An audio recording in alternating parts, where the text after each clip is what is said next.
This meeting of the ancient and esoteric order of the Jackalope is now called to order. We are a secret society devoted to the idea that which is least known is best to know. Each episode, we find some strange story or amazing fact and share it with the world. I'm your host, number 13, and let's get this started as usual with some promos. We're the Curiosity of a Child podcast. I'm Anton, the son. And I'm the daddy. I'm the daddy. And we're curious about everything. We're a podcast about history, science, storytelling, and the curiosity of a child. We like to dig into different topics, everything from the humble ox. In that episode, I had to learn about castration. To the most popular Christmas toys of yesteryear. Including a doll that could bite your fingers off, and a pet rock. We don't just talk, though. We like to experience. That might mean recording on location a 5,000-year-old dolmen full of spiders and, reportedly, the entrance to the furry realm. Or simply tasting spices from across the world. We also recreated and ate various forms of corpse medicine, such as human brain, mellified man, and a nice warm glass of urine. Yum. Listen to the Curiosity of a Child podcast. Now, that is an old promo, but it's the most recent one I've got. The podcast has undergone some changes recently, mostly to acknowledge that Anton is, well, getting older. They're still at it, of course. They just go by the Curiosity of... Now, you may recognize Richard's voice from this podcast. He's supplied guest voices for us on a few occasions. Or you may recognize him as one of the planners of the upcoming Intelligent Speech Conference. Deception, lies, fakery, fraudulence, and forgery. This is what Intelligent Speech 2025 will bring you. We are delighted to announce 3 outstanding keynote speakers. We have Joe Hedwig Toivasi from the awesome Fake History Hunter Twitter feed and author of Fake History. We also have Otto English, author of Another Fake History and Fake Heroes, and presenter of the Utter Bollocks podcast. And finally, we have podcasting legend and intelligent speech stalwart, Wesley Livesey, host of the History of the Great War and the History of the Second World War podcasts. Intelligent Speech 2025. Deception will be taking place on the 8th of February 2025. Go to intelligentspeechonline.com to find out more.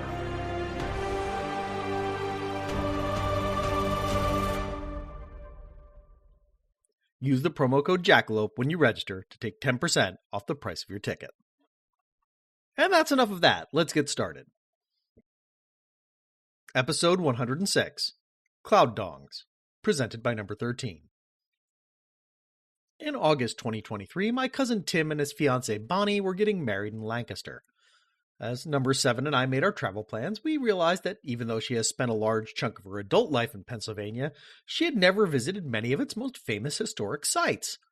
We decided to make a meal of it and spent the week before the wedding road tripping around the Commonwealth. We visited Valley Forge in Gettysburg. We visited Steamtown in Scranton. We marveled at the natural beauty of Jim Thorpe.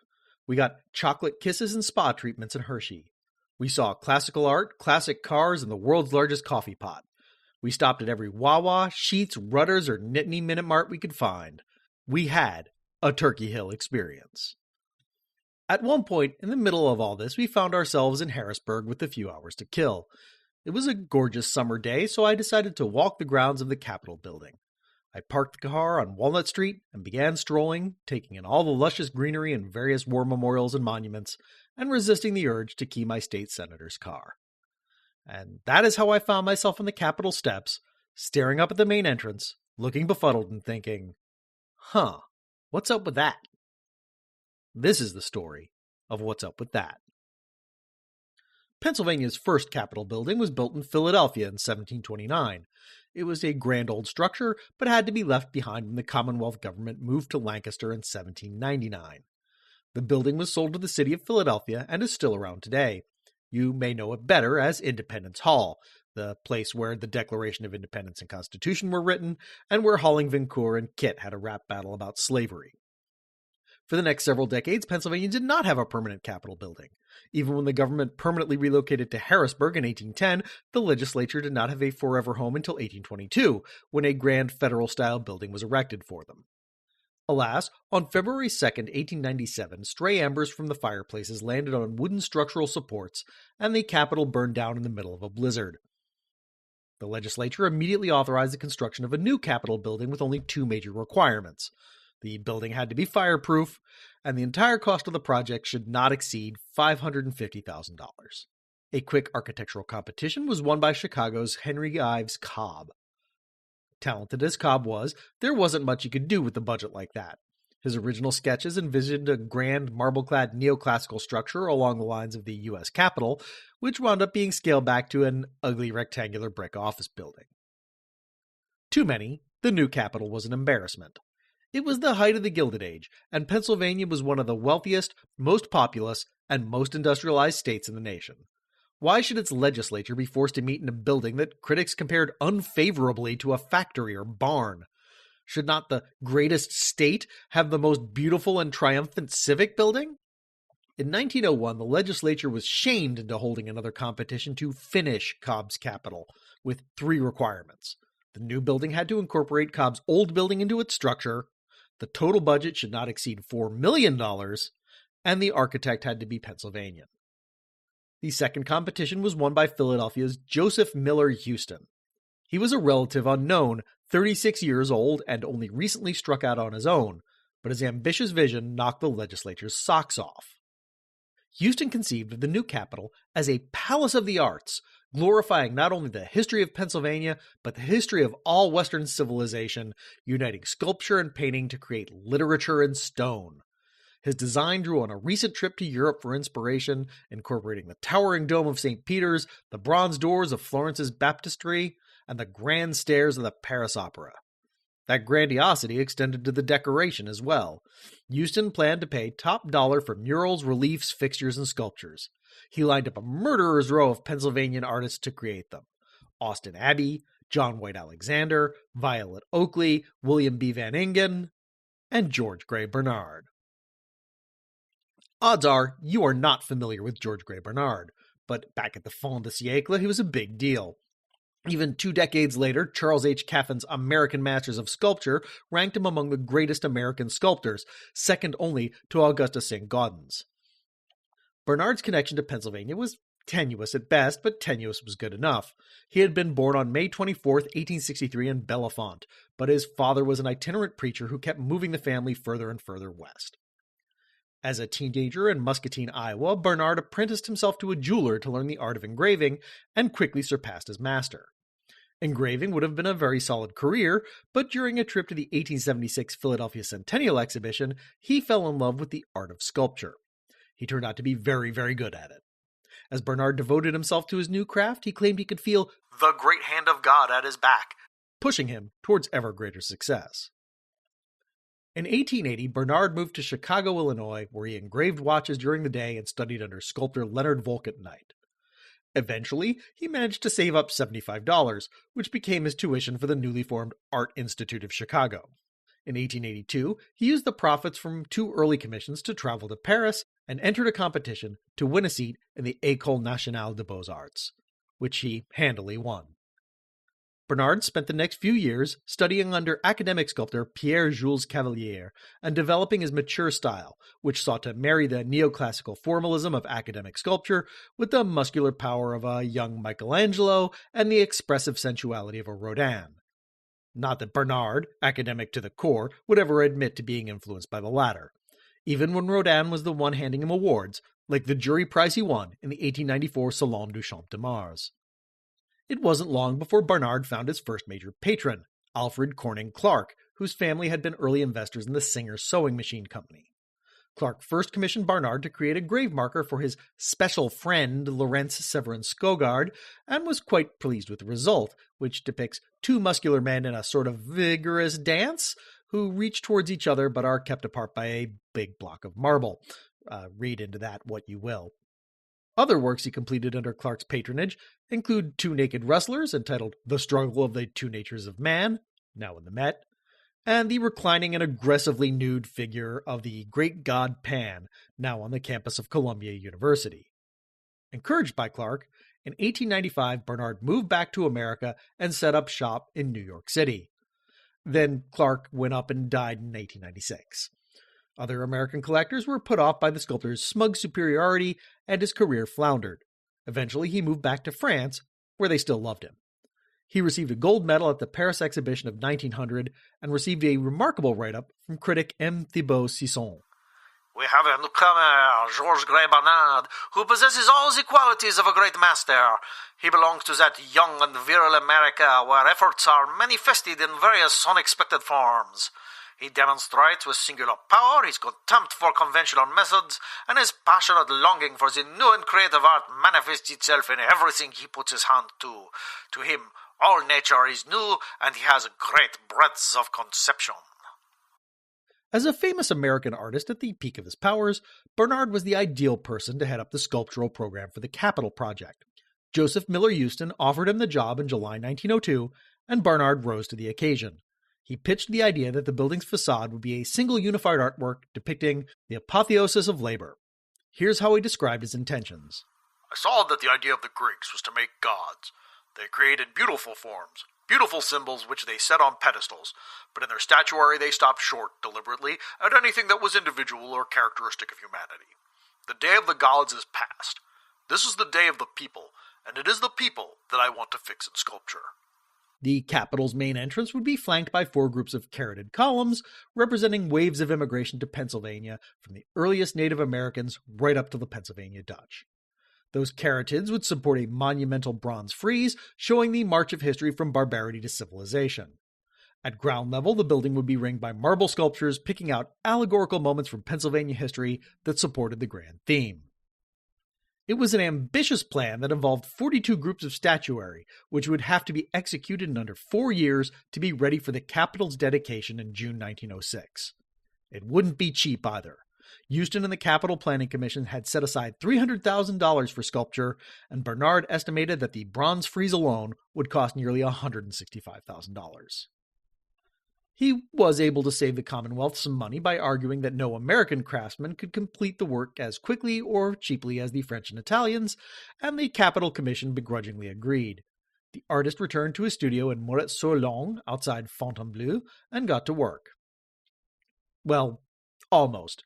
Once the artist was out of sight, the legislature looked at the skyrocketing cost of the Capitol project and began having second thoughts. In October, they began going over the plans and questioning every line item. In December, they slashed the budget considerably. Barnard's contract was cut back from $300,000 to $100,000. Once again, he rose to the occasion, finding a way to condense the symbolism of his original plan into 2 smaller statuary groups that would flank the Capitol's main entrance. Even this reduced scope involved completing 30 individual figures in heroic scale. He completed the first quarter-scale models in May 1903, and then progressively scaled them up and reworked them, first to 3/4 scale, then to life-size, and eventually to a truly heroic 5/4 scale. The contract called for 7-foot-tall figures, but Barnard figured 9.5-foot-tall figures would look better next to the gigantic building. It was not easy work, and Barnard had numerous setbacks.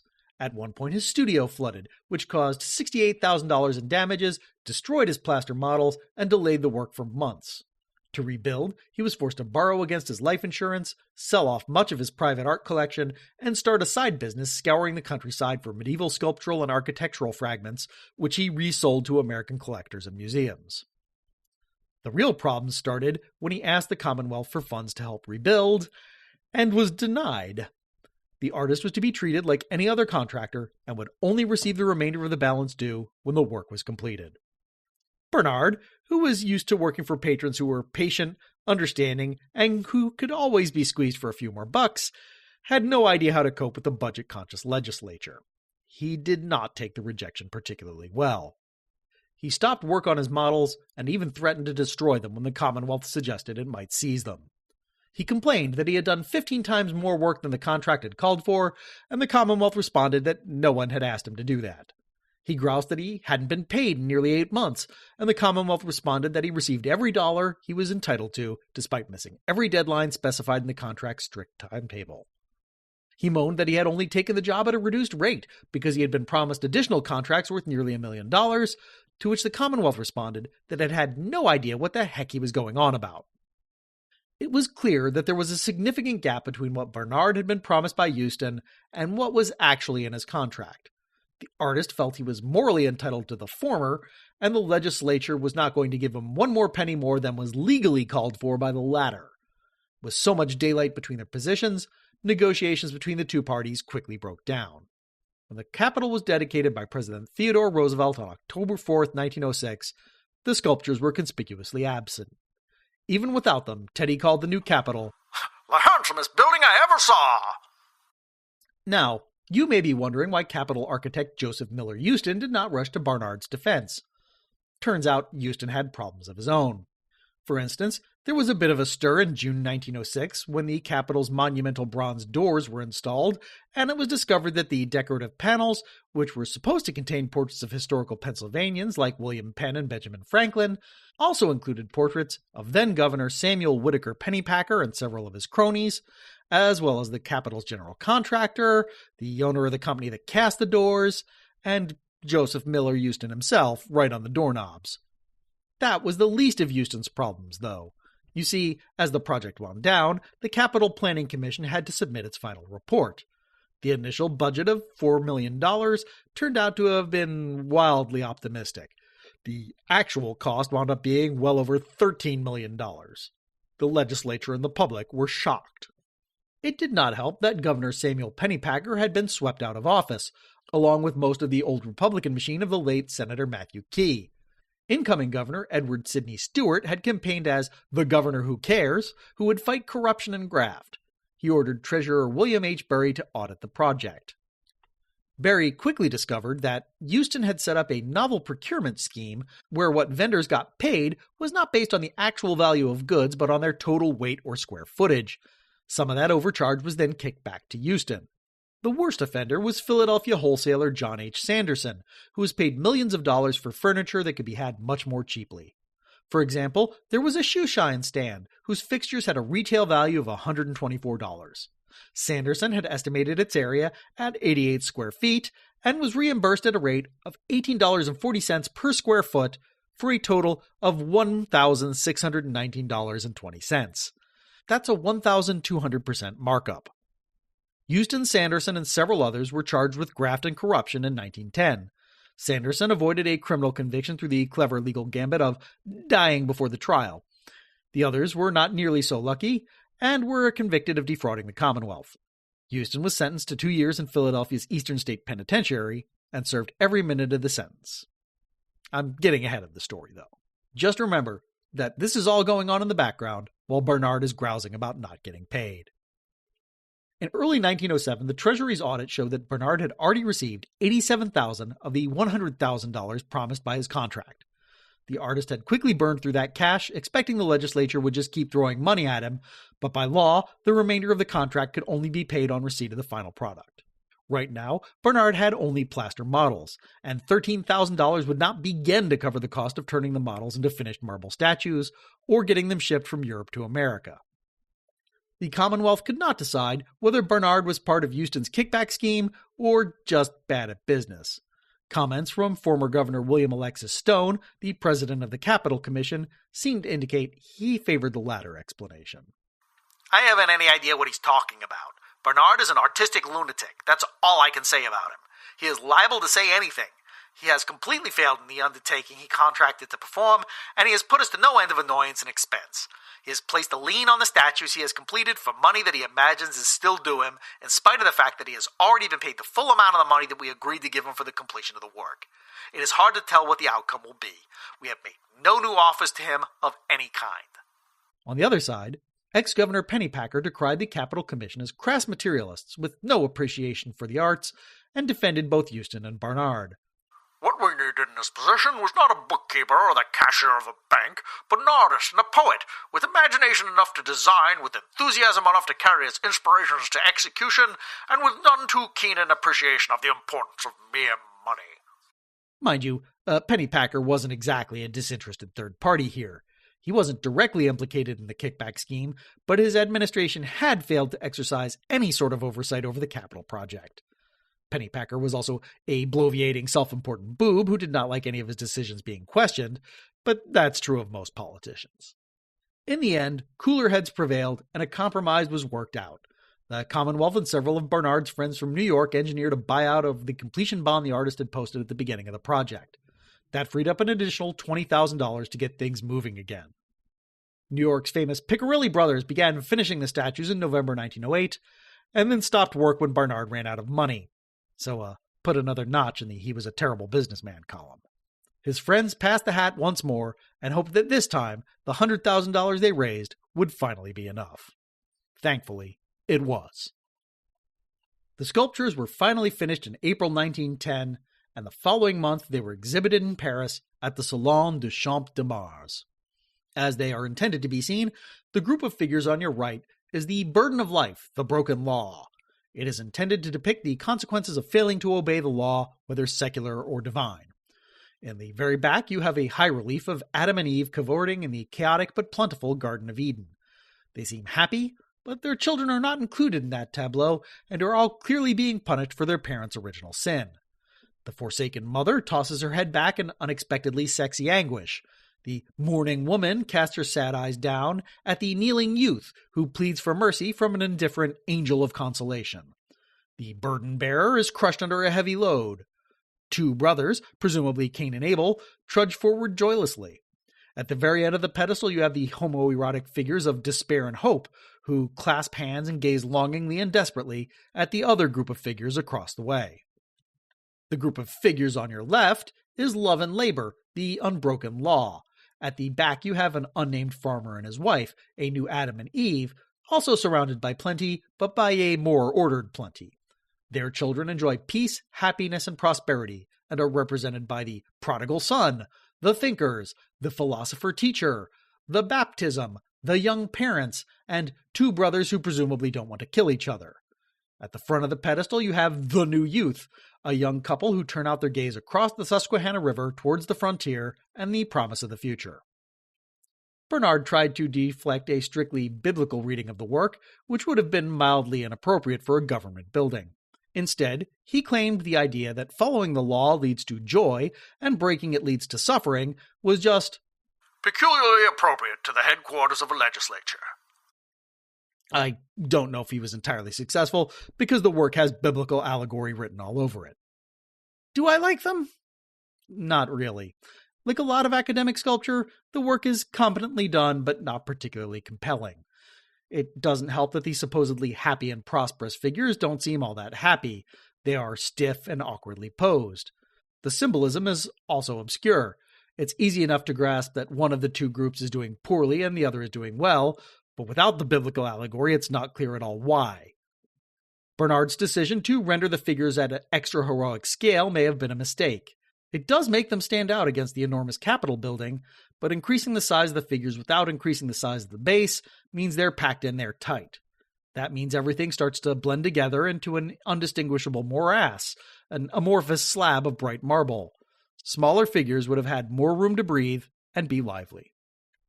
The sculptures might also benefit from being on shorter pedestals.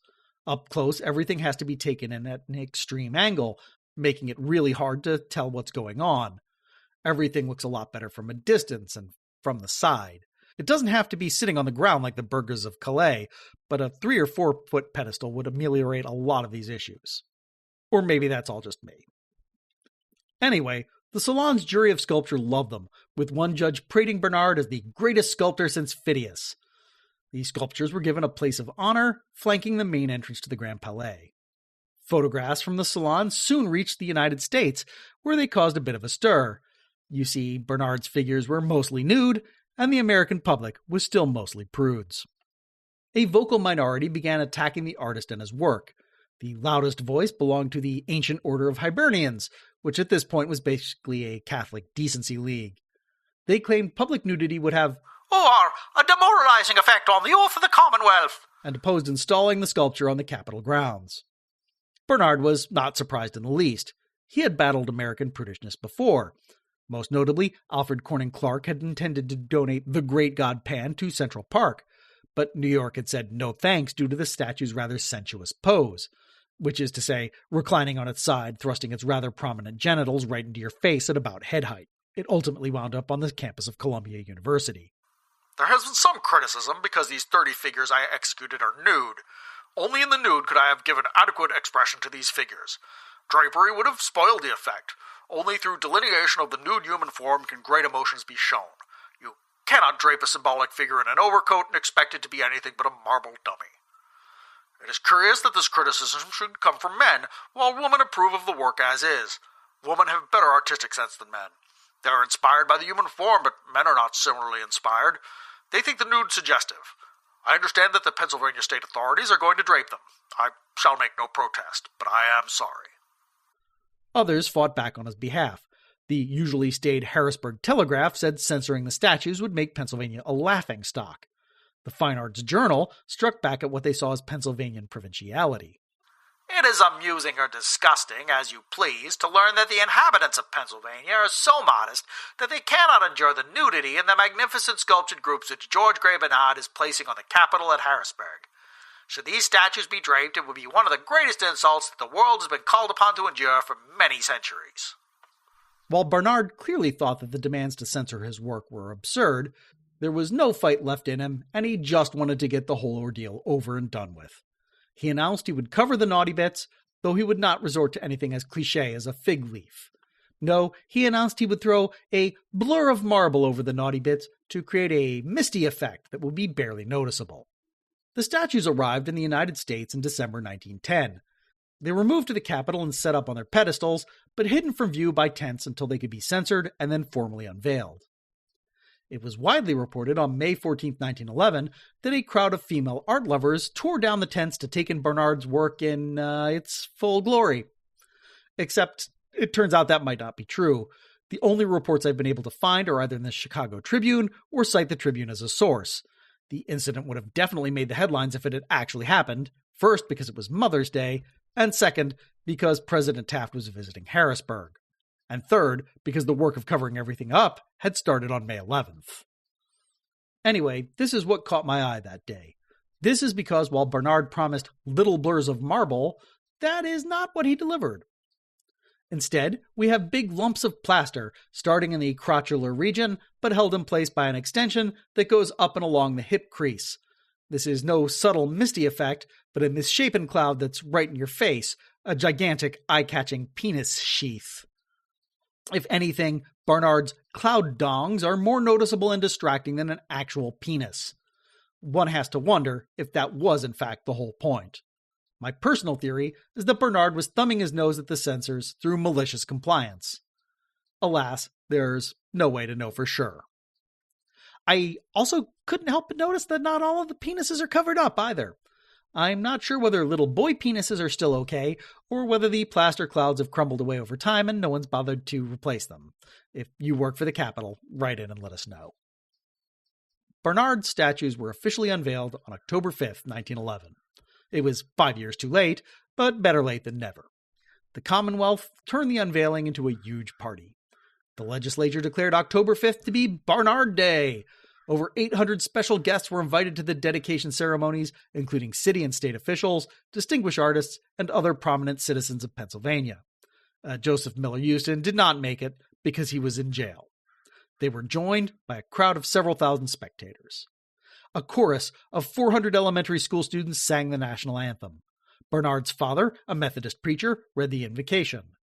Miss Mabel Cronus Jones read an ode to the statues.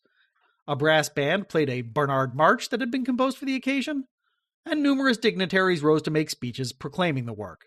Most notably, Attorney General John C. Beale declared, "The frieze of the Parthenon, perfect in classic line and form, made Athens famous as the art center of the world, and so Barnard statues will make our capital and its citadel, like the Acropolis, a mecca of art." Well, I don't know about that, but it is still pretty impressive. The Pennsylvania Capitol sculpture groups may have represented the pinnacle of Barnard's career. His only subsequent major work is a sculpture of Abraham Lincoln for Lytle Park in Cincinnati.